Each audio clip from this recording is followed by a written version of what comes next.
pegar suas Bíblias lá em Lucas 23, 33 a 47. Enquanto os irmãos se localizam, eu estava vendo aquela música que a Kelly estava cantando, né? Não posso te ver, mas posso sentir, né? E eu me lembrei, né? Todo mundo conhece aquela música, Que Segurança sobre Jesus? Os irmãos conhecem essa música? Né? Canta minha alma, canta Senhor, vem dele sempre, gratos louvor. Essa música foi feita por uma senhora que foi fazer uma operação cirúrgica na vista, ficou cega com 7 anos de idade. Compôs mais de 6 mil hinos. O nome dela é Fran Crosby. Muitos hinos que nós cantamos hoje aqui é dela, né? E quando ela tinha aproximadamente 80 anos, ela morreu com 86, nunca enxergou. Quando ela tinha 80 anos, então alguém, o seu médico, disse para ela: agora a medicina já avançou, agora tu poderia operar de novo e tu pode enxergar. Ela disse: eu não tenho necessidade de fazer essa operação, porque quando eu abrir meus olhos, a primeira pessoa que eu quero ver é o meu amado Jesus. Amém, meus irmãos? Amém? Né? Nós não vimos, né? Abraão não via quem chamava ele, mas Abraão foi. Abraão não sabia para onde ia, mas Abraão foi. Fé é isso, é a certeza da coisa que nós não vimos, né? Mas a convicção daquilo que nós esperamos. Aqui na Bíblia é verdade, meus irmãos. Eu nunca vi, né, alguém ler a palavra de Deus, ou alguém na Bíblia se chegar a Deus com o coração contrito, arrependido, totalmente entregue, e ele ser abandonado, ele ser desolado, ou ele está se frustrar com a presença do Senhor na sua vida. Nunca vi. Pode ler a Bíblia nos 66 livros, e alguém que buscou o Senhor com o coração contrito, com sinceridade, com humildade, que não foi atendido. Se você achar, por favor, me informe que eu quero conhecer essa pessoa, né? Então, meus irmãos, nós vamos agora, hoje, falar da hora mais importante da humanidade, né? A hora do Calvário. Para isso Jesus veio. Jesus veio com um propósito que estava lá antes da formação do mundo, né? Eu e você olhando, tem aquele relógio, esses dias esse relógio estava até com a pilha ali, não estava funcionando, né? Mas o nosso Deus, ele não tem tempo, ele é atemporal. Para ele um dia é como 1000 anos. Ele vive fora do tempo, ele é atemporal. Para ele não tem tempo. Nós contamos o tempo cronos, ele não tem tempo. E a Bíblia diz que antes que o mundo fosse criado, o Senhor, na sua presciência, já sabia que eu e você íamos pecar, né? Porque esse material que nós temos, esse barro, né? Como ele diz lá no Salmo 8, que é o homem para que dele te lembres, né? Que é o homem para que tu visites e para que tu derrame a tua graça sobre ele, né? Porque de pouco menor de anjos tu fizeste, de graça e misericórdia tu coroaste, né? Certo? Esse homem, esse barro que nós somos feitos, é extremamente tendencioso ao pecado, né? Davi vai falar lá no Salmo 51, mas que em pecado me concebeu a minha mãe. E desde antes da criação do mundo, Deus já sabia da nossa separação com Deus, Deus já sabia da culpabilidade de tudo aquilo que a angústia, tudo aquilo que o pecado faria nas famílias, faria nas pessoas, e Ele, que nos amou primeiro, já havia providenciado o seu Filho para ser o sacrifício perfeito pelos nossos pecados. Amém? E é isso que nós vamos falar hoje, né? Então vamos aqui, Lucas, Mateus, Marcos e Lucas, tá? Olha, pegue uma Bíblia, sublinhe bem a sua Bíblia e leia bastante. Sempre que uma pessoa tem uma Bíblia bem sublinhada, essa pessoa vai ser diferente, né? Certo? Tinha um cidadão que ele nem era cristão. Ele dizia que uma casa sem livro é uma casa sem alma. Meus irmãos, é importantíssimo a gente ler. principalmente a Bíblia, que é a maneira que Deus se comunica conosco. É importante a gente pegar esse negócio de internet, algumas coisas bíblicas, mas Deus quer falar conosco, e Ele fala através da sua palavra. Quando oramos, falamos com Deus. Quando lemos a Bíblia, quando oramos, nós falamos com Deus, mas quando lemos a Bíblia, Deus fala conosco. Não tem maneira. Às vezes a gente diz assim, esse dia teve uma irmã que disse assim, pastor, faz tempo que Deus não fala comigo, eu não sinto, mas como é que está a tua leitura da Bíblia? Como é que está o teu acesso com Deus? Não tem, meus irmãos, a melhor maneira de Deus falar conosco é através da sua palavra. Não tem melhor maneira. Separe um tempo, 15 minutos nesse ano, 10 minutos, comece devagarinho, porque quando o cidadão não anda, se ele andar o primeiro dia vai doer tudo, coluna, costa, pé, tudo. Então começa devagarinho, dê 10 minutos, depois 15, faça isso sequencialmente, a tua vida nunca mais será a mesma, porque Deus fala através da Bíblia. Amém? Deus fala, e a Bíblia diz que todo aquele que bate, se abre. Todo aquele que procura, acha. Todo aquele que pede, recebe. Buscar-me-eis e me achareis, quando buscar de todo o vosso coração. Serei achado de vós e mudarei a vossa sorte. Amém? Então vamos aqui para Lucas capítulo 23, Mateus, Marcos e Lucas.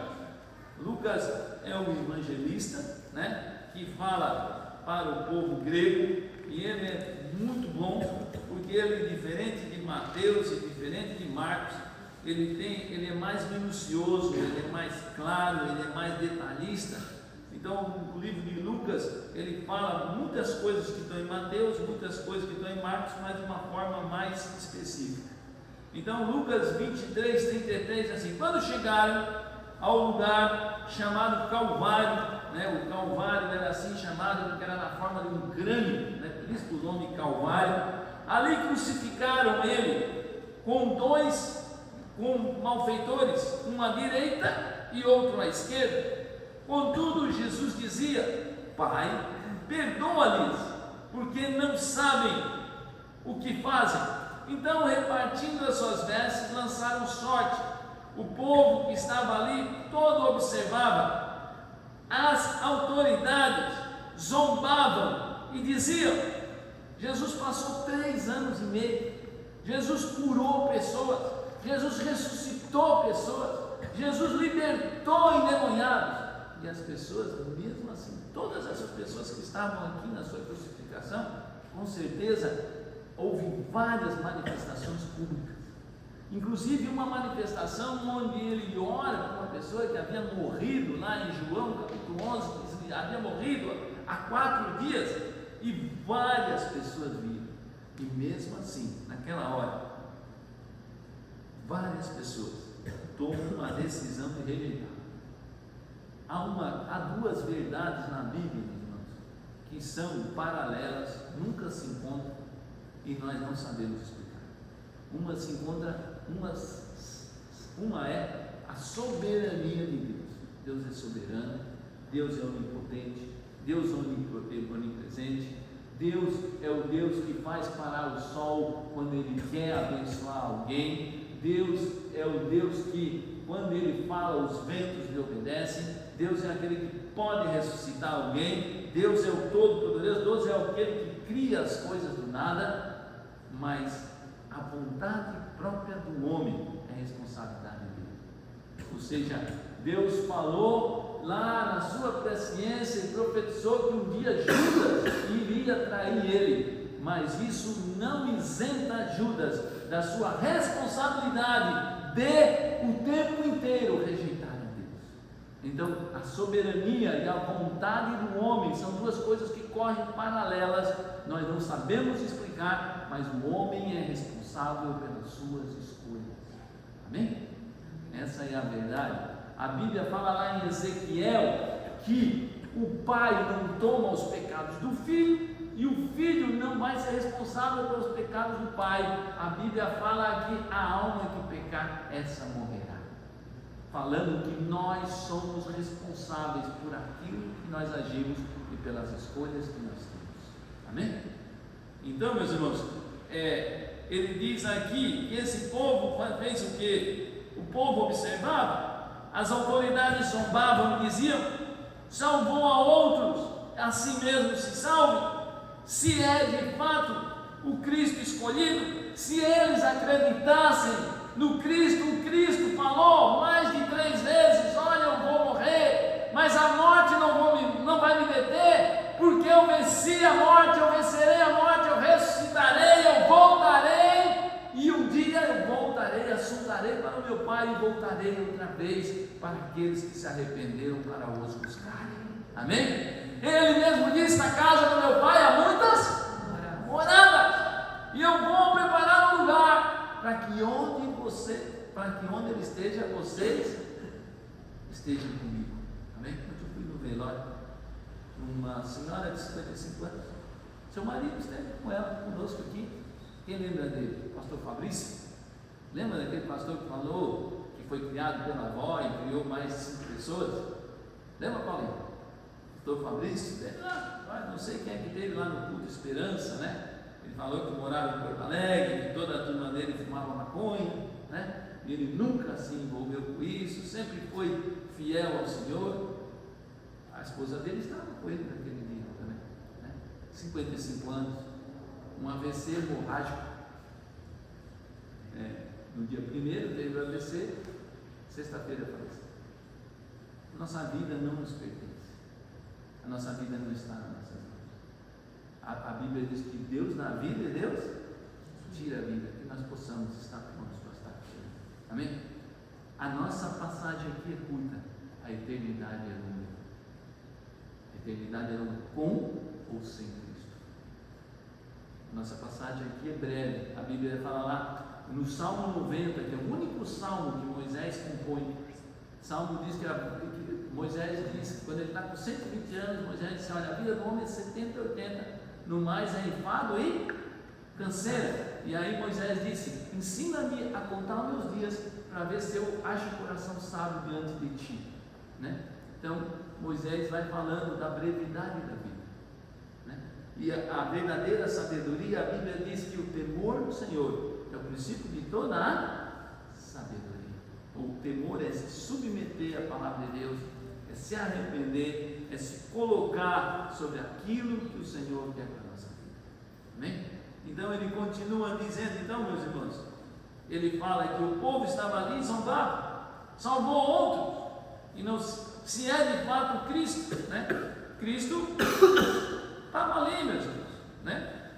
Ele veio, salvou, libertou, perdoou, e as pessoas ainda não acreditavam, né? Os soldados também,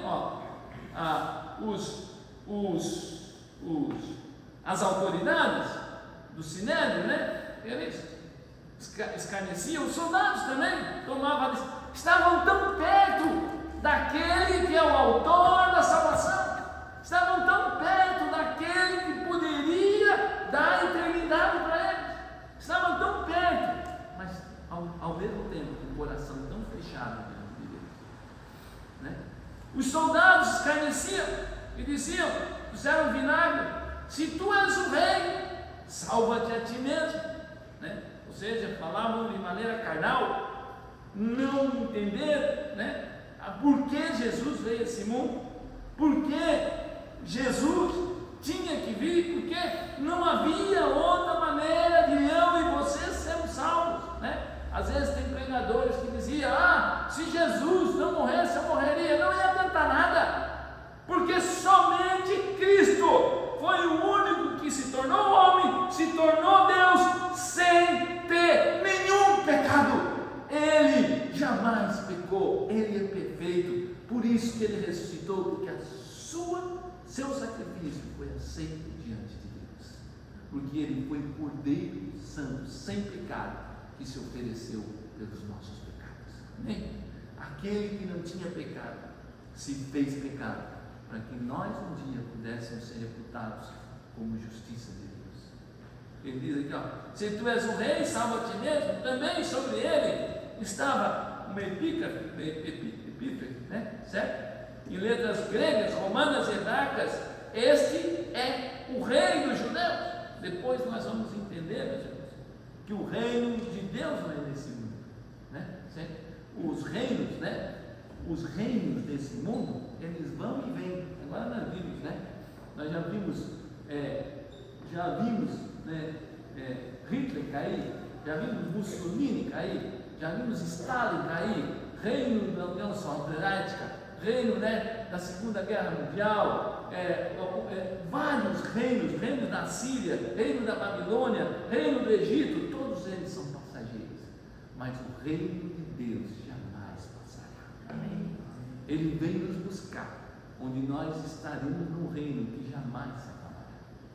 Amém? E o reino dele não é visível, o reino dele está dentro das pessoas que um dia se arrependem, que confessam a sua iniquidade, confessam a sua condenação, a sua pecabilidade e se entregam ao Rei dos Reis, Senhor dos Senhores, que mandou o seu Filho para perdoar o nosso pecado. Amém. Amém? Para participar. O próprio João Batista disse: arrependemos, porque está próximo o reino de Deus. E quando os fariseus, eles pensavam no reino político, eles pensavam num Deus que viria com armamento, que viria com armas bélicas, que viria matando tudo, que viria dominar, que viria livrar eles, né, do domínio romano. Não. Aí vem o cara que vem antes para preparar esse reino é um cara que não comia, um cara que vivia no deserto, e o cara que dizia: raça de víbora, pecadores, quem afastará o juízo de vocês? Eles não entenderam nada, né? Vem aí o filho, e o filho diz: arrependei-vos, porque está próximo o reino dos céus. Esse reino não tem arma, esse reino não tem ódio, esse reino é feito com perdão, esse reino é feito com graça, esse reino é feito por um rei que manda o seu filho morrer para que um dia nós pudéssemos participar desse reinado. Amém? Certo? Então, por isso ele é o rei dos judeus, né? Um dos malfeitores crucificados blasfemava. Depois nós vamos ver, certo?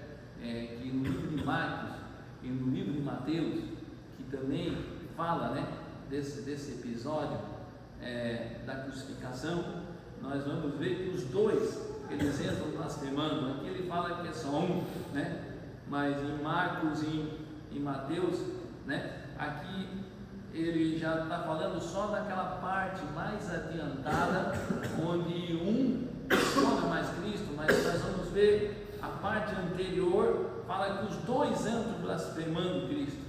Um dos malfeitores crucificados blasfemava contra ele, dizendo: tu não és o Cristo, salva-te a ti mesmo e a nós mesmos. Esse homem, quando para alguém estar numa cruz naquela época, não podia só roubar celular, não podia roubar um pedaço de galinha no mercado, teria que ter feito algo com uma arma, certo? Para ser um crime hediondo para ele ser crucificado. Então era um crime muito pesado. Então esse cidadão, ele é uma pessoa que passa a vida fazendo muitos males à sociedade, muitos males às pessoas, né? Mesmo assim, diante daquele que poderia lhe salvá-lo, ele ainda toma a decisão de rejeitar, né? Um dos malfeitores crucificados blasfemava contra ele: tu não és o Cristo, salva-te mesmo e a nós também. Respondendo, porém, o outro repreendeu, dizendo: nem ao menos temes a Deus, estando em igual sentença, né? Era como ele dissesse assim: olha, nós merecemos estar aqui, nós realmente roubamos, nós realmente nos prejudicamos, porque todo o pecado não é contra. Quando a gente vai lá e faz alguma coisa como adultério, quando a gente rouba, quando a gente faz qualquer coisa, a gente não faz contra a pessoa só. Primeiro, todo pecado é contra Deus, depois contra a pessoa, né? O pecado sempre é contra Deus, porque Deus é santo, Deus é perfeito, né? Certo? O outro, ele chega e diz assim: nem ao menos temes, estando em igual sentença. E ele, aqui começa a decisão e a atuação do Espírito Santo na vida desse homem, né? Não é porque ele é bonzinho, não é porque ele acha que Cristo é legal, não. Ele diz assim, ele realmente reconhece, através do Espírito Santo, o seu pecado. Ele reconhece quem ele é, né? A salvação começa quando nós sabemos quem nós somos, o quão separado nós estamos de Deus, enquanto nós precisamos de Jesus, né? Ele diz assim, nós, na verdade, com justiça, recebemos o castigo, o que é? Eles roubaram, eles fizeram mal às pessoas, eles fizeram mal à sociedade, né? Ele diz que nós recebemos o castigo que os nossos atos merecem, né? Paulo vai falar lá em Romanos, né? Se tu não faz nada de errado, não tem a condenação, não tem a justiça. Paulo fala, se tu tem uma vida à justiça, e os magistrados, a Bíblia diz lá em Romanos que toda pessoa esteja sujeita à autoridade, porque toda autoridade procede de Deus, né? Nós temos que só se submeter, se rebelar à autoridade, quando a autoridade nos manda fazer alguma coisa contrária à palavra de Deus. Vocês podem ficar tranquilos que um dia eu serei preso, um dia vocês vão ter que ir lá me visitar na cadeia, se um dia eles disserem nesse país que nós não podemos mais pregar a palavra de Deus, ou fazer alguma coisa contrária à Bíblia. Nós só podemos se rebelar contra as autoridades imputadas quando ela é contrária à palavra de Deus, certo? Só para nós entendermos, né? Certo? E ele continua dizendo aqui, olha, nós merecemos isso, nós recebemos o castigo que os nossos atos merecem, mas esse que mal fez, ele entendeu o propósito da cruz, ele entendeu que o que não tinha pecado tinha que morrer pelos pecadores, ele entendeu que aquele que não era condenado tinha que morrer pelos condenados. Ele entendeu que aquele que era totalmente perfeito tinha que morrer pelos imperfeitos. Ele entendeu que aquele que era a justiça de Deus tinha que morrer pelos injustos, né? Certo? Isso é salvação, meus irmãos. A gente não é salvo enquanto não reconhece o nosso pecado. Essa é a verdade. E acrescentou a Jesus, Jesus, lembra de mim quando vieres no teu reino. Lembra de mim quando vieres no teu reino. Pedro já tinha negado ele. Olha, vocês começam a analisar aqui quanta pressão esse homem suportou, né? Ele estava com o amigo dele, ele e os dois entram para sua irmã, ele através do Espírito Santo começa a se arrepender, ele vê as autoridades zombando, os soldados zombando, o povo dizendo crucifica, o seu amigo dizendo salva-te a ti mesmo. Para ele ter essa decisão, ele tem que ir contra tudo e contra todos. Isso é ser cristão. Ser cristão não é andar conforme o mundo, é andar diferente do mundo. Amém? A Bíblia diz que aquele que se torna amigo do mundo se torna inimigo de Deus. O mundo não vai nos satisfazer. O mundo é ilusório. O pecado, ele é gostoso. O pecado mostra, né? Vocês veem aquelas fotos assim do cigarro, ou vê a foto da bebida, aquelas, tudo legal. Ninguém vê uma família, um cara morrendo de câncer no pulmão, uma das mortes mais tristes que tem. O cara sem ar, pedindo para botar um respirador na boca. Ninguém vê uma família. Quantas famílias estão destruídas pelo álcool? Eu sou bem contrário ao álcool, não sou um pastor assim muito libertino, dizendo não, tem que ser abstêmico mesmo, tem que ser. Quantas famílias, meus irmãos, que o álcool tem acabado com a vida das pessoas, acabado com a esposa, acabado com os filhos, destruindo a família. Por quê? Porque o coração do homem é uma fábrica de ídolos, e a gente acha que pode satisfazer ele com um bom emprego, pode fazer ele com dinheiro, pode fazer ele com festa, pode fazer ele com viagens, com autoridade. O nosso coração só vai se satisfazer quando colocar Jesus Cristo ali. Amém? Essa é a nossa. Esse homem fez isso. Ele disse: lembra de mim quando vieres no teu reino. Lembra de mim quando vieres no teu reino, né? E Jesus claramente faz: hoje, verdade te digo, hoje mesmo estarás comigo no paraíso. Hoje mesmo estarás comigo no paraíso. Nós somos naquele velório, havia tristeza, né? Aquela senhora morreu novíssima, 55 anos.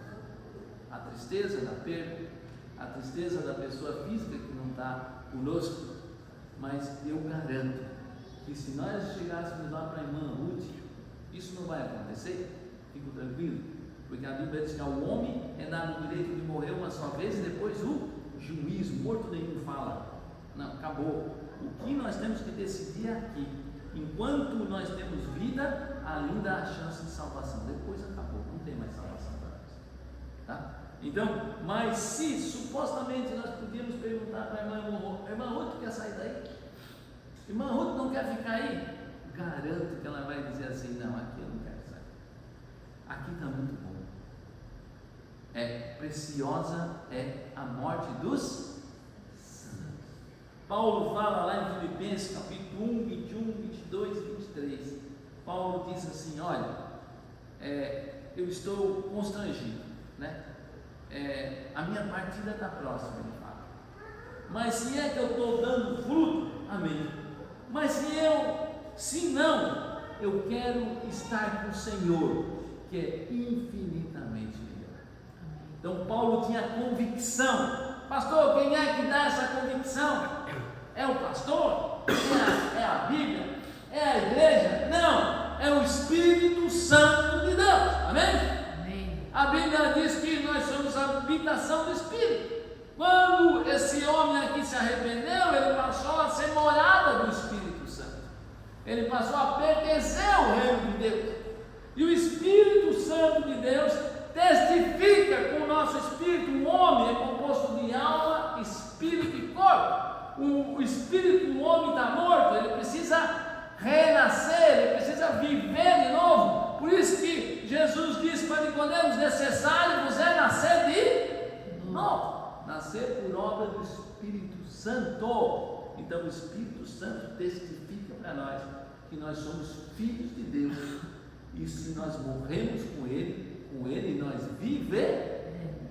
Minha mãe tem 90 anos, pessoa bem católica, bem tradicional, né? E ela fala: eu não gosto muito de velório, que a turma fica tudo falando, não sei o que lá. Mas, meus irmãos, quando a gente vai no velório de uma pessoa cristã, de uma pessoa protestante, diferente dos católicos, é um velório feliz. É triste ao mesmo tempo, é triste e é feliz. Triste porque a pessoa parte cedo, triste porque não teremos as pessoas, mas feliz porque sabemos que estaremos imediatamente com o Senhor. Amém? Amém? Amém? Amém? Você crê nisso? Não? Amém. Será que você crê nisso aí? Você quer hoje partir com o Senhor? Não, ninguém quer, né? Mas nós podemos partir. A nossa vida está na mão do Senhor. A nossa vida está na mão dele. Amém?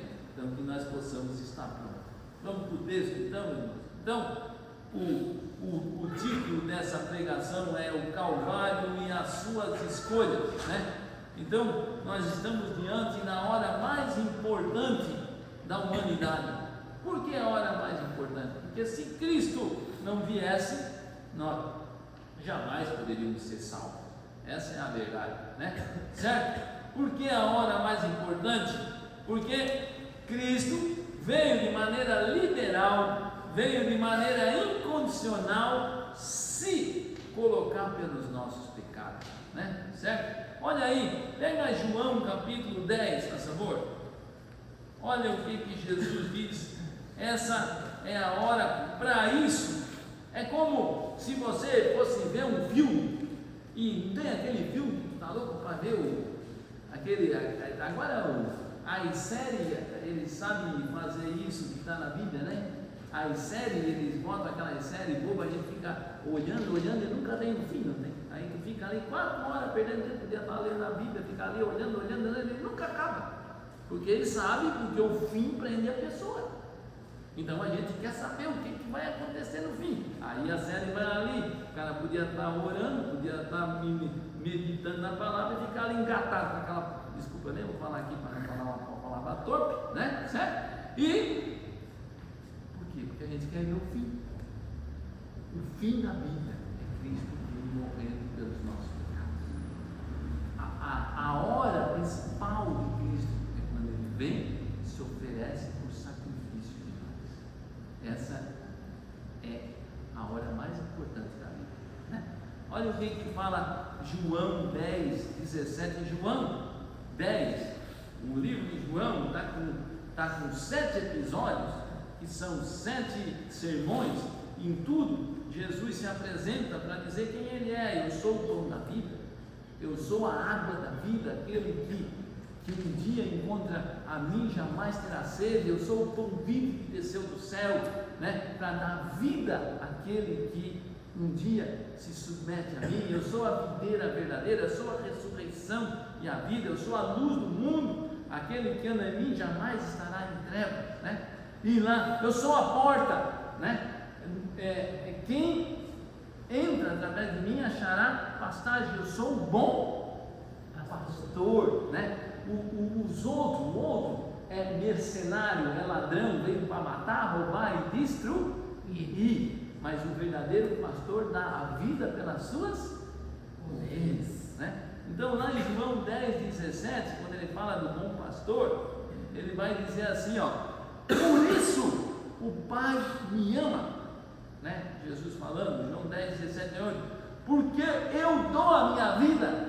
Ou seja, ninguém tirou a vida dele, ele se doou por nós, ele se entregou por nós, certo? Incondicionalmente. Por isso que Deus amou o mundo de tal maneira que deu o seu Filho. Por isso o Pai me ama, porque eu dou a minha vida para reassumir. Quer dizer o quê? Que a morte não acabaria com ele, a morte não seria o fim, mas a morte para o cristão, a morte para mim, para o Paulinho, para o Paul, para todos nós aqui que um dia, e para todos que já nasceram de novo, não é o fim, mas é a volta para casa, o início da vida plena com Cristo Jesus. Amém? Amém. Agora nós podemos sentir, mas não podemos ver, como aquela música linda falou ali da Raquel Novaes. Mas um dia, Emerson, como ele é, nós o veremos, nós vamos tocar nele, nós vamos estar, vai ser muito bom. Não se furte por isso, não deixe que nada desse mundo tire esse momento. Pequenas coisas aqui desse mundo que não tirem a beleza que vai ser a eternidade. Amém? Certo? Olha aqui, ó, ele diz: ninguém tira a minha vida, pelo contrário, eu espontaneamente eu dou. Eu tenho autoridade para entregar, ou seja, para morrer, e tenho para reavê-la, porque eu vou ressuscitar, e um dia vou assentar e vou estar glorificado com Deus. Certo? Esse mandato eu recebi do meu Pai. Então, só para nós ir correndo aqui, meus irmãos, desde o primeiro milagre que Cristo fez, né? Qual foi o primeiro milagre de Jesus? Quem que me ajuda aí? Quem que lê a Bíblia? Qual foi o primeiro milagre de Jesus? Oh, glória a Deus! Amém! Transformou a água em João 2, né? Numa festa de casamento, né? Casamento ia ser uma tristeza, porque o casamento do judeu, Rebeca, quem sabe eu vou fazer um casamento ainda, né? Deus queira, né? Mas tem que casar, lá em cima não vai ter casamento, lá não se casa, né, Robinho? Tu também tem que casar, Robinho, sabia? É bom casar, eu estou casado há quase 40 anos, vale a pena, amém? Vale a pena, né, Caio? Vale a pena casar? Hoje em dia não querem mais casar, tem que casar, tem que casar, né? É isso aí, né? Certo? Naquele tempo, a festa do judeu levava uma semana, já pensou? Eu não sei qual foi o dia, mas o casamento já tinha dado errado, porque ia faltar um vinho. Só que você é pastor, como é que o senhor falou para não beber se tinha vinho no casamento? Complicou, pastor, mas o vinho naquela época era 40 vezes mais diluído com água. Então não era vinho, era um sucozinho adocicado. Ele era 40 vezes mais água. Quando a Bíblia fala em bebida forte, aí fala então aquele que tinha pouca água.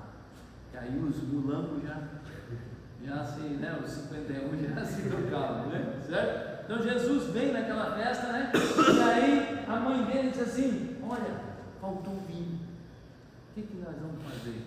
Aí Jesus disse para ela: mulher, que tem contigo? Não é chegada a minha hora. Que hora é essa? A hora que ele ia, o final do filme lá, que na Netflix você não vê, na Bíblia tem final.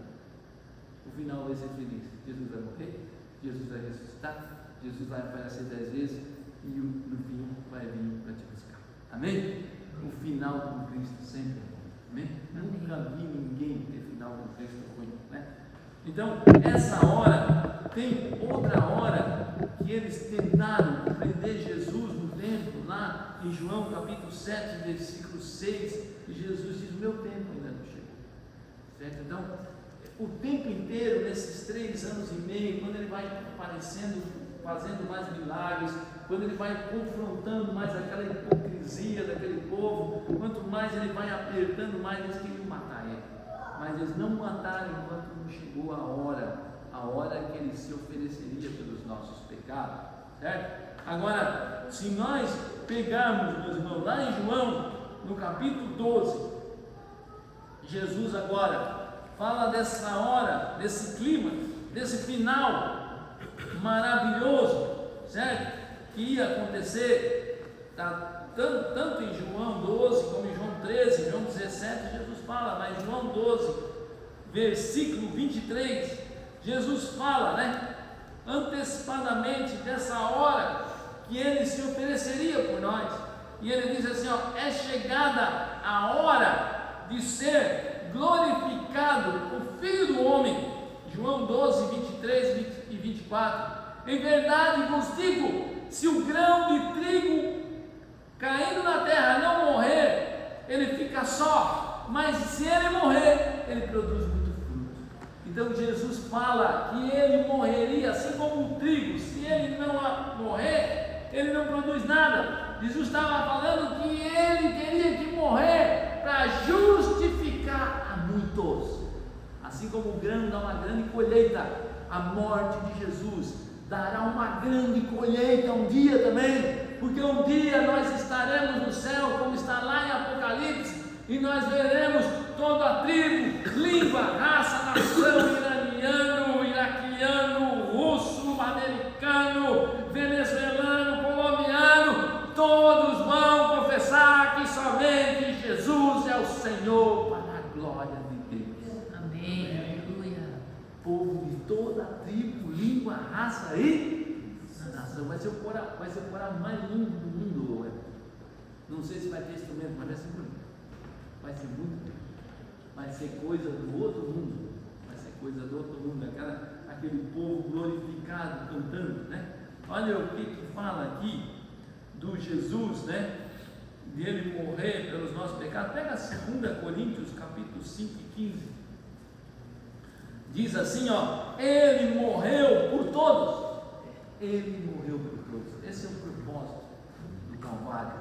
2 Coríntios 5 e 15. Ele morreu por todos, para os que vivam, não vivam para si mesmo. Ele não morreu para nós andar com essa vida mesquinha, com essa vida achando que nós vamos fazer o que nós queremos, do modo que nós vivemos, achar que nós podemos tomar. Quando nós entregamos a nossa vida para Cristo, nós escrevemos, colocamos uma carta em branco e diz: Jesus, escreve a tua história, aqui a minha vida está nas tuas mãos. Ele quer fazer coisa errada, quer pensar errado, eu já sei. Mas quando ele vem, ele muda a nossa história, ele muda o nosso pensamento, ele muda a nossa atitude, ele muda tudo. Ó, ele morreu por todos, né? Só que a salvação dele não vai ser de todos, porque tem muita gente, como os sacerdotes, como aquele ladrão da cruz. Tem muita gente, meus irmãos, como meu Pai amado, como aqueles soldados que vão rejeitar Cristo, Ele morre por todos, mas não salva todos, porque nem todos vão se voltar para Ele, né? E aqueles que se voltam para Ele, não é também esse negócio aí, é legal, Jesus é o paizinho, Jesus é o cara, Jesus é legal, eu estou na igreja, mas não está nada. Aquele que é amigo de Deus faz o que Ele manda, aquele que é amigo de Deus renuncia, aquele que é amigo de Deus vive com o seu corpo, com a sua vida, aonde ele anda, o que ele faz, o que ele pensa, é para glorificar a Deus. Amém. Então, quando você entrega a vida para Jesus, você pensa assim: será que nesse lugar aqui que eu estou indo, Jesus vai comigo? Será que o que eu estou pensando, Jesus pensa comigo? Será que o que eu estou fazendo, Jesus faria? Uma vez perguntaram para uma prostituta, e disseram para ela: ela se converteu. Ela se converteu porque aonde abundou o pecado, superabunda a graça de Deus. Talvez não nós saibamos, né? Mas na linhagem de Jesus tem uma prostituta, né? Raabe era uma prostituta que habitava em Canaã e acolheu os espíritos, acreditou no Deus de Israel e foi salva tanto ela como a sua família, né? Então, uma vez perguntaram para uma prostituta assim: agora tu mudou? Agora tu tem uma vestimenta diferente? Agora tu vive de uma maneira diferente? E ela disse: agora eu vivo e procedo de maneira diferente, porque eu quero agradar o meu Senhor. Essa é a diferença, né? Eu não estou fazendo isso porque é uma disciplina, mas eu quero sair como se eu saísse com o Senhor. Essa é a verdade. Eu quero andar como se eu estivesse com Ele, eu quero pensar os pensamentos dele, eu quero tomar a atitude que Ele tomaria no meu lugar. Essa é a verdade, né? Certo? Então, olha o que fala 2 Coríntios 15: Ele morreu por todos, para que todos que vivam não vivam mais para si. Aquele que o povo leu hoje: aquele que quer vir após mim, negue-se a si mesmo. Aquele que quiser viver, morrerá. Aquele que morrer, viverá. Cruz é lugar de morte. Cruz é lugar de renúncia. Cruz é lugar onde os nossos desejos, onde as nossas vontades morrem e nasce a vontade boa, perfeita e agradável, que é a vontade de Deus para as nossas vidas. Pastor, mas será que a vontade de Deus era levar uma mulher com 55 anos na flor da idade? Vou contar um testemunho para vocês aqui, que o testemunho clareia a mente da gente. Existia um pastor aqui que ele era bombeiro. Ele veio lá do Rio de Janeiro, tinha uma filha e tinha uma esposa, foi morar em Tubarão. E veio em Tubarão e foi levar, bombeiro, um cara experiente, né? E ele foi levar a filha e a mulher naquelas lagoas que tem ali perto da Japaru. E enquanto as filhas e a mulher começaram a tomar banho, ele subiu numa duna daquela para olhar a região. Enquanto ele estava lá na duna, olhando as maravilhas do Senhor, a filha e a mulher estavam se afogando. E ele, um bombeiro experiente, ele viu e saiu correndo. Quando chegou lá, pegou a filha e a mulher sem vida. Aí o pastor Carlos foi fazer o velório, falou com esse homem. Aí ele disse para o pastor Carlos: está doendo muito, perdi a filha e a mulher no mesmo dia. Mas ele olhou para o pastor Carlos e disse: Deus não ouve, Deus sabe o que faz. Quer morramos, quer vivamos, nós somos do Senhor. Nós somos do Senhor. Amém? Amém. Então, a nossa vida não nos pertence, a nossa vida é do Senhor. Escolha viver para o Senhor. Escolha viver, vale a pena viver. Amém? Vale a pena.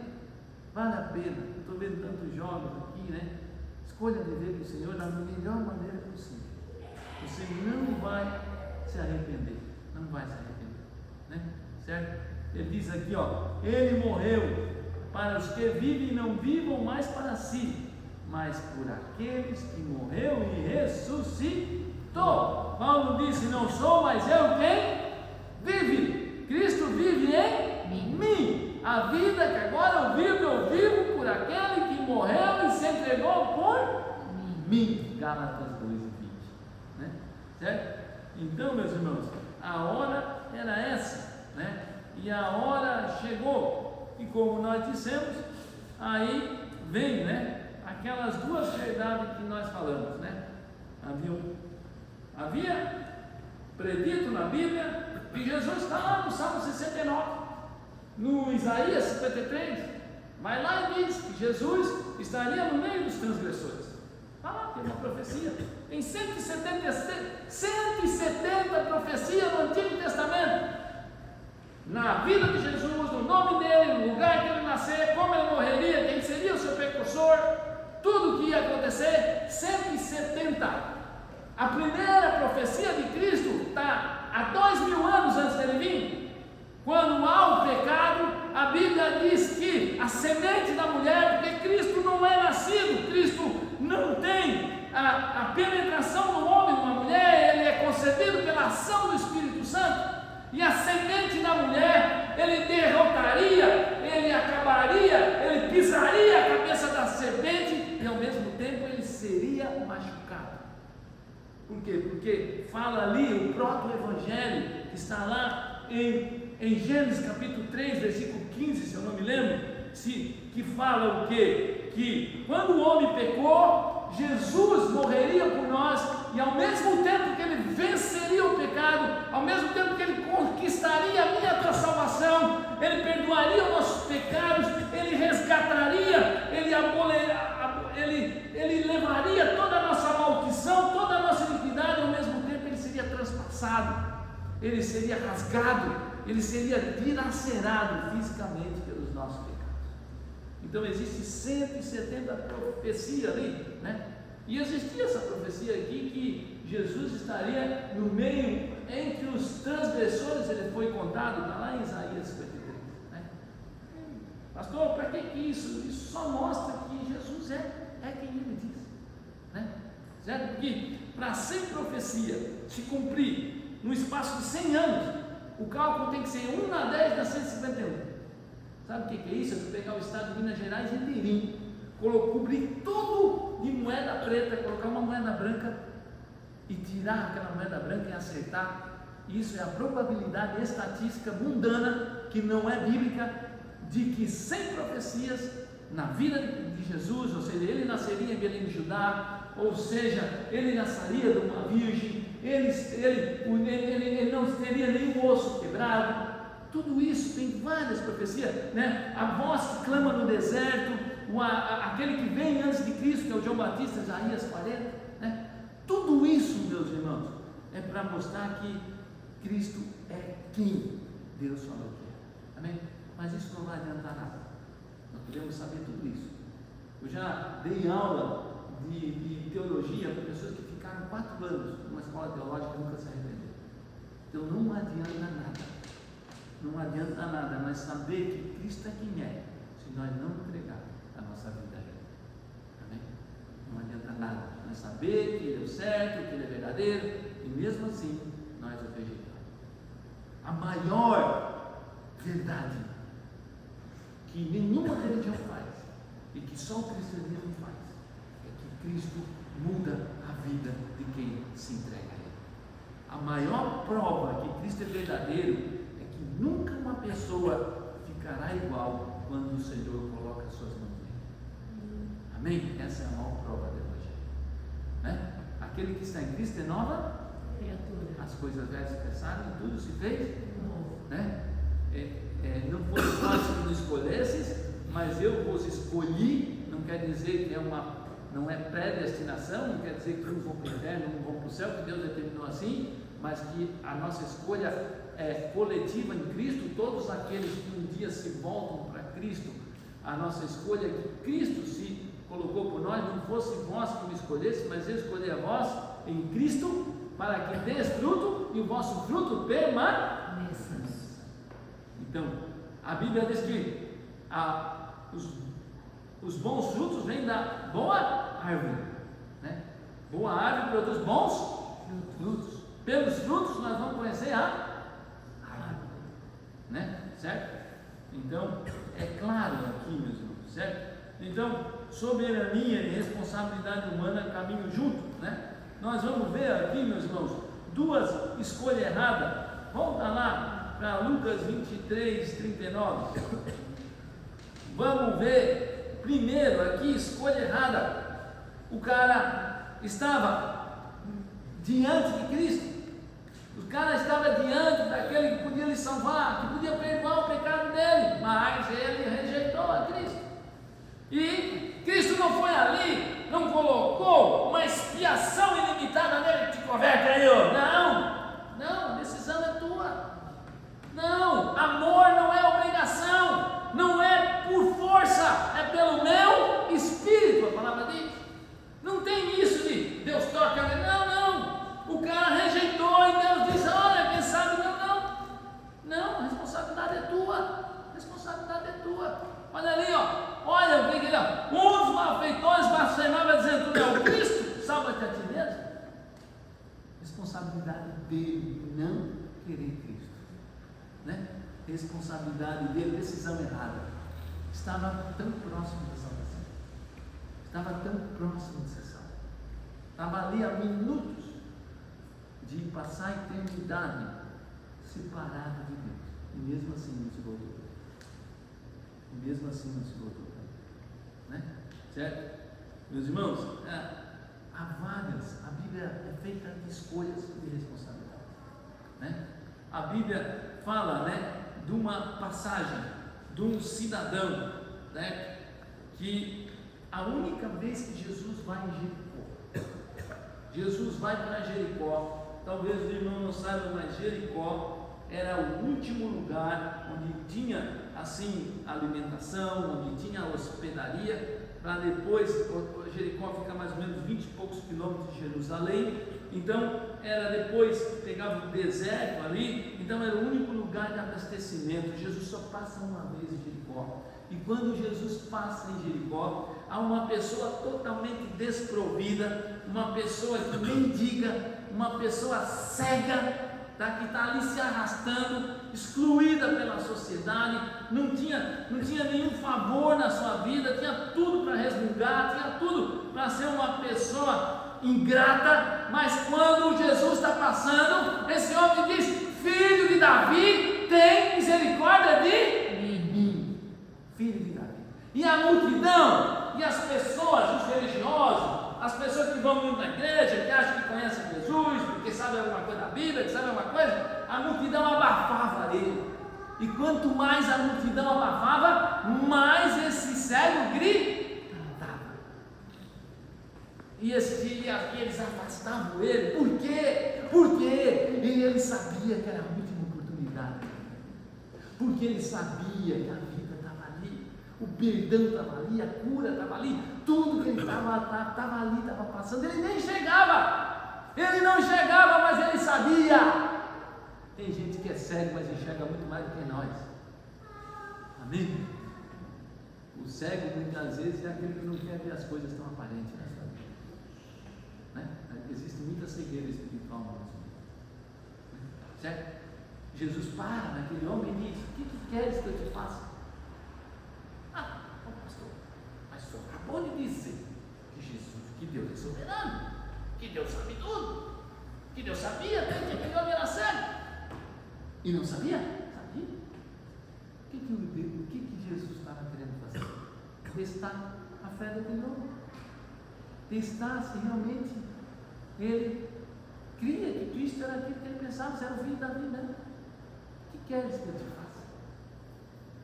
Aí aquele homem diz, eu quero ver, né? Jesus toca nele imediatamente, ele é curado, né?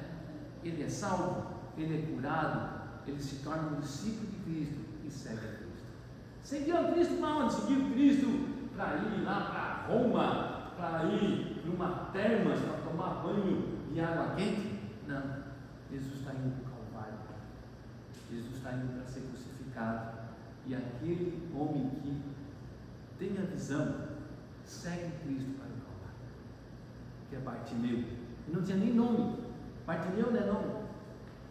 Bartimeu quer dizer filho de Timeu, que nem por nome chamava, coitado, certo? Então esse cidadão ele toma a decisão certa, ele vai contra tudo e vai contra todos. As pessoas dizem, olha, esse negócio de Bíblia, o pastor Jorge é um cara arcaico, retrógrado, o cara que só fala de pecado, esse negócio de Bíblia é coisa retrógrada, as pessoas dizem, sai daí, ó, não atrapalha o homem. Não, ele disse, filho de Davi, tem misericórdia de mim. Filho de Davi, eu preciso de ti. Nós viemos aqui hoje que precisamos do Senhor. Amém. Nós viemos aqui hoje que o melhor lugar para estar é na presença do Senhor. Amém. Mas não é só aqui. Tua vida lá tem que estar com o Senhor. Tem que acordar com Ele, tem que dormir com Ele. A tua vida tem que ser para a glória dele. É muito pouco essa uma hora aí. O tempo inteiro, a Bíblia diz orar sem cessar. O tempo inteiro a nossa vida tem que ser consagrada. Se você está lá no emprego, eu sou o cara, eu tenho capacidade. Se Deus não te der saúde, amanhã tu não tem emprego. Se Deus não abrisse aquela porta, tu não estava lá. Se o favor, se as misericórdias do Senhor não renovassem na sua vida, essas são as causas para você conseguir. Tudo é do Senhor, tudo é para o Senhor, tudo é para a glória dele. Amém? Amém. Né? Esse cidadão tomou a decisão errada, a decisão certa, mas tem outro cidadão que vai, ele procura o cara certo, fala a coisa certa, faz a pergunta certa e toma a decisão errada. Quem é esse cidadão? Pode pegar depois na sua casa, eu vou adiantar aqui.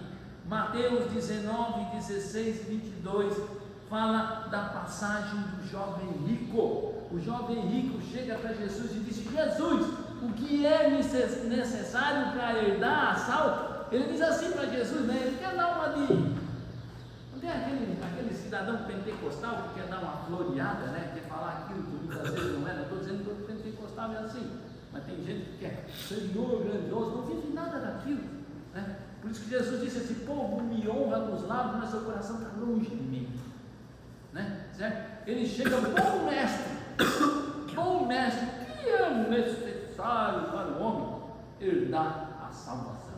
O que tem que fazer? Aí Jesus disse assim: não sabe o que é bom, né? Ele disse assim: bom só tem um. Então Jesus está dizendo: tu já sabe que tu é pecador. Tu já sabe, a Bíblia diz que a partir do momento que o pecado entrou no mundo, todos morreram. Romanos capítulo 5, versículo 12. A Bíblia diz lá em Salmo capítulo 51: eis que iniquidade me formou a minha mão. Então esse material que nós temos aqui é ruim, meus irmãos. Agora teve um dos pastores, amanhã deve ter lido o livro desse cara aí. Um monte de gente lia livro desse livro. Felipe Avancei, pastor, que tem mais de 50 livros, né? 76 anos. O homem confessou agora que estava 9 anos num caso extraconjugal, em adultério.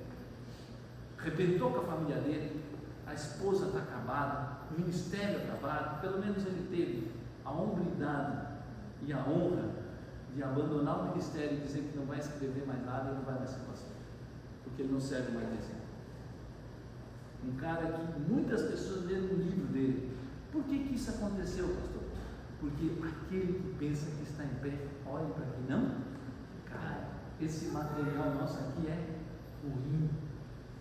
Nós somos feitos de barro. Nós mesmo quando somos salvos, nós ainda somos tendenciosos ao pecado. Nosso pecado só vai ser erradicado na nossa vida quando nós formos glorificados. Por isso que Jesus disse, né? Orai e vigiai. A carne está, o espírito está pronto, mas a carne é fraca. A carne é fraca, né? Certo? Então, meus irmãos, o que Jesus disse para aquele homem? Olha, só tem um bom. Romanos 3, 23, todos pecaram e carecem da glória de Deus. Romanos 3, 10, não há nenhum justo sobre a terra. Salmo 14, desde a concepção, todo homem se extravia, né? Olha o que fala o Salmo 14, para ver o quanto nós somos pecadores e o quanto nós precisamos de Jesus. Pega o Salmo 14, isso aí é 2000 anos antes de Cristo vir. Olha o que o salmista já dizia. Salmo 14, 2 e 3: do céu, o Senhor olha para os filhos dos homens, para ver se há quem entenda, para ver se há alguém que busque a Deus. Todos se extraviaram. Sabe o que é extraviar no hebraico? Quer dizer errar o caminho. Todos erraram o caminho e juntamente se corromperam. Não há quem faça o bem, não há nenhum sequer. Então Jesus disse assim: bom nenhum é Deus, o resto tudo é da mesma mala, tudo do mesmo material. Aí Jesus disse: tu sabe os mandamentos? Eu sei tudo. Sei, não matarás, não roubarás, não cobiçarás. Ele diz: eu sei tudo. Aí Jesus olha para ele e diz: vai, vende tudo e depois também. Pastor, então Jesus queria o dinheiro dele, ele era riquíssimo. Não, Jesus não queria o rico. Ele tomou a decisão errada. Um não tinha nada, um era miserável, um era excluído e entregou tudo que tinha para Deus. Não tinha nada para entregar, era afastado da sociedade. O coitado não tinha nem nome no cartório. Bartimeu entregou tudo que tinha para Deus. O outro tinha tudo, mas não tinha o principal, que era Cristo. E ele tomou a decisão de se agarrar às suas riquezas e não querer seguir Cristo. Cristo não queria a riqueza dele, Cristo queria o coração dele. Cristo quer a nossa vida e não quer partezinha dela aqui, no culto aqui, não. Deus quer tudo nosso, todos os nossos pensamentos, tudo da nossa vida, tudo submetido a Ele. Amém? Então, por isso que no que ele pecava, pastor? Ele pecava no principal: amarás o Senhor de todo o coração, de toda a tua alma, de todo o teu sentimento, de todo o teu físico. Ele não amava o Senhor, ele amava o dinheiro. O dinheiro era o seu Deus. O dinheiro era o seu Deus. Então ele tomou a decisão errada. Ele esteve com Jesus, ele fez a pergunta certa, ele respondeu certo e tomou a atitude errada. Então, o que mostra isso? Nós podemos passar o tempo inteiro na igreja, podemos ser batizados e talvez ainda não ser salvo, porque tomamos a decisão de não se entregar ao Senhor. Essa é a verdade, né? Agora nós vamos ver uma escolha diferente. Eu já estou acabando, meus irmãos. 40 e 41, né? Respondendo o outro, disse: nem ao menos temes ao Senhor sobre igual sentença. Então, esse cidadão toma a decisão correta. Ele se arrepende, ele se submete, ele sabe. Pastor, ele se arrependeu e deu tudo certo. Glória a Deus, ele veio para a igreja, deu tudo certo, ele não é morto. Não, ele é salvo sim, mas a consequência do pecado, dele ter roubado, dele ter extorquido, dele ter feito mal para a sociedade, foi cumprida, ele foi crucificado. Se você vai lá nos Estados Unidos tem pena de morte. Alguns estados têm pena de morte. Tem pessoas que o capelão vai lá e fala do seu pecado e fala de Jesus. A pessoa é salva sim, é perdoada. Ele tirou a vida de alguém, aconteceu alguma coisa, mas mesmo assim a justiça humana se faz, a justiça do homem se faz e ele acaba condenado na cadeira perpétua. Mas ele é salvo. Ele é salvo. É isso que nós temos que entender. O pecado sempre vai trazer consequências. Esse cidadão, ele toma a atitude certa. Ele andou com o cara ruim. Olha como é que ele entra ali no Calvário. Pega ali Mateus 27, 44, por favor, só para você prestar atenção como o Espírito Santo toca na vida desse homem. Mateus 27, 44, olha aqui, olha. Os mesmos impropérios, ou seja, as mesmas impropérios, quer dizer palavra ruim, quer dizer palavra torpe, essas palavras chula aí que as pessoas falam o tempo inteiro, até isso muda na vida do cristão quando ele se converte mesmo. Tu já vê uma pessoa convertida com a boca dela, tu fala com ela um pouquinho, porque a boca fala do que o coração está cheio. Então tu já vê, pelo linguajar, tu já vê como é que está a vida do cara, tá? E os mesmos impropérios, lembra a palavra chula, palavra torpe quer dizer cheiro de peixe podre. Pega um camarão, pega um peixe, deixa na geladeira, falta a luz para tu ver como é que vai ficar o cheirinho ali. Vai levar tempo para tu limpar para casa, né? Isso é uma boca que não tem coisa para edificar Deus, tá? Certo? E os mesmos impropérios, essa palavra legal, lhe diziam os ladrões que haviam sido crucificados com ele. Então o cara entra blasfemando de Deus, depois se arrepende, certo? Então ele anda com cara ruim, ele passa a vida inteira roubando, ele faz um monte de coisa errada, certo? Mas ele diz: olha, lembra de mim quando tu estiveres no teu reino. Ele sabe que a morte não vai acabar com Cristo, ele sabe que a morte não vai deter ele, e que o dia que ele morrer vai se inaugurar um reino que jamais terá. Amém, meu irmão? Ele toma a decisão correta. Que reino é esse, pastor? O reino de Deus não é aparente, né? Olha o que fala Lucas 17 e 20. Ó, interrogado pelos fariseus, quando viria o reino de Deus? O reino de Deus, ele vai vir, ele começa na nossa vida quando nós se arrependemos. O reino de Deus está dentro de nós. Olha aqui, ó, o que Jesus fala em Lucas 17 e 20? Não vem o reino de Deus com visível aparência, né? Eles são ele aqui ou ele ali, porque o reino de Deus está dentro de nós. Então, quando nós se arrependemos, nós passamos a ser templos do Espírito Santo e passamos a começar a desfrutar desse reino que um dia vai se completar quando Jesus vier nos buscar. E quando ele um dia vier buscar a igreja pela segunda vez, pisar nessa terra, e aí sim, meus irmãos, nós receberemos um novo corpo, um novo nome, estaremos, né, com ele para sempre, né? Certo? Esse homem aqui tomou a decisão correta, né? Certo? Olha a coragem que ele teve que ter, né? E olha o que esse homem pensou. Ele pensou assim: olha, eu passei a minha vida inteira roubando, eu passei a vida inteira com essas companhias ruins, eu passei a vida inteira falando coisa ruim, eu passei a vida inteira com vazio no coração, eu não vou perder essa oportunidade. Então, lembra de mim quando chegar no teu reino, né? E Jesus não, e Jesus sempre faz coisa melhor para nós. Jesus, ele sempre nos surpreende, né? Jesus vai lá e diz: hoje, eu não vou só lembrar, hoje mesmo estarás comigo no paraíso. No paraíso, certo? Existiu, meus irmãos, outras pessoas no Calvário que também tomaram a decisão correta, né? É só nós olharmos ali, ó. Quer ver uma coisa?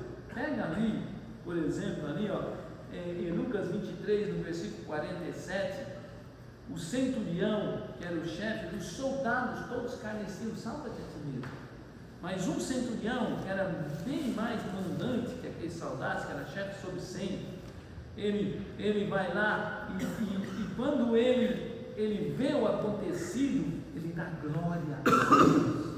Ele dá glória a Deus e diz: verdadeiramente esse homem era justo. Verdadeiramente esse homem era justo. Lá em Mateus, quando ele diz que era justo, ele está dizendo que tudo aquilo tinha que acontecer para que ele morresse pelos nossos pecados, que tudo aquilo foi falcatrua, que tudo aquilo foi injustiça.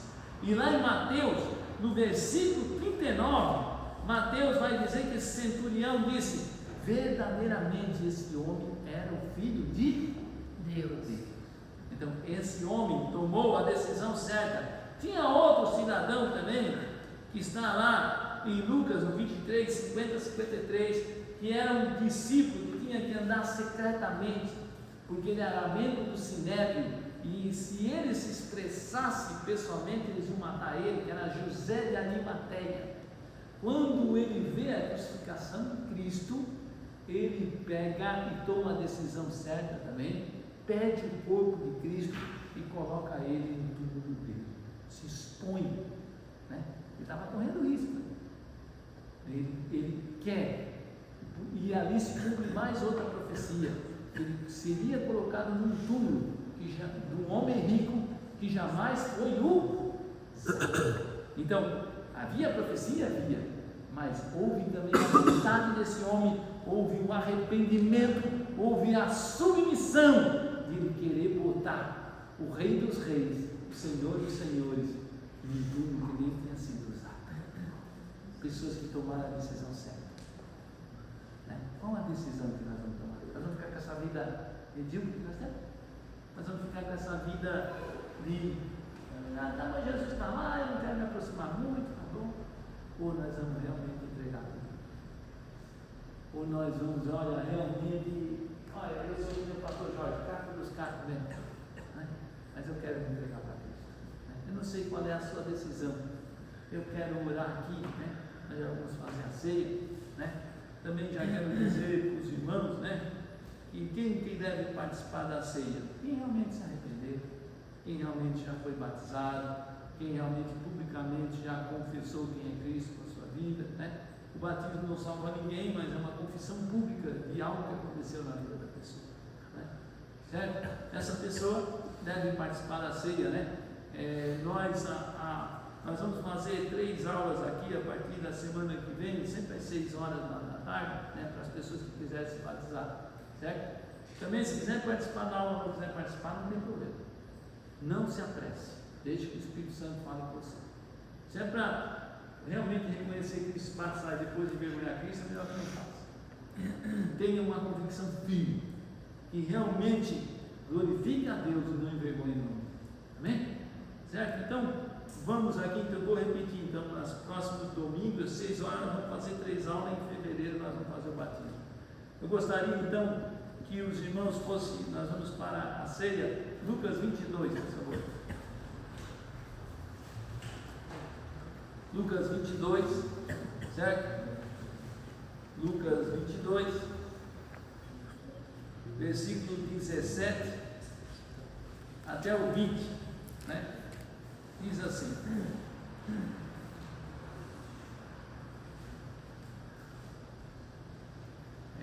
na verdade, Jesus não estava participando da última ceia, da última Páscoa, né? Certo?